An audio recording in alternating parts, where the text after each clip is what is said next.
এই যে দেখেন আজকের ডিম এগুলা ভিতরেরটা, এই যে এটা কিন্তু নেশা একটা জায়গা ভিতরে। এই যে ডিম আছে, ডিম আছে, এনে আছে, এনে আছে, এনে আছে।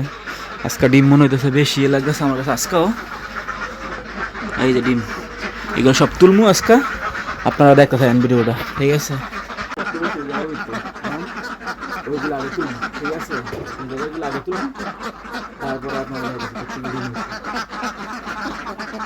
তো আমার হাঁসগুলো আছে ওই ভিতরে ডিম পারে, বুঝছেন? আগেবার তো বাইরে, এখন ওই জায়গার ভিতরে শীতকাল আইসে আর ওই জায়গার ভিতরে ডিম পাওয়া শুরু করছে। কি জন্য জানি না, হয়তো ওই জায়গাতে ওম পাইবে সেই কারণে। আর ওই জায়গা থেকে আমার তুলতে দেখতেছেন আমি কীভাবে তুলতেছি, খুব কষ্ট করে তুলতে হয় আমার ওই জায়গার ভিতরে। কারণ ওই জায়গার ভিতরে আবুল ভৈরা গিয়ে তুললে আইন না, তারপরে এই ডিমগুলো আমার বিক্রি করতে হয়, বুঝছেন?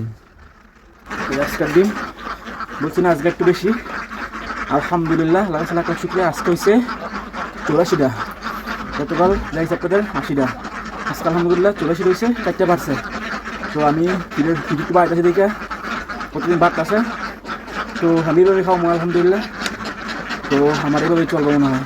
আর আমি কীভাবে খাওয়াই, মিক্স করে কীভাবে আর কী কী ওষুধ দিই, পরবর্তী ভিডিওতে আপনাদের সব জানাবো। চ্যানেলটা সাবস্ক্রাইব করে পাশে থাকবেন। আসসালামু আলাইকুম।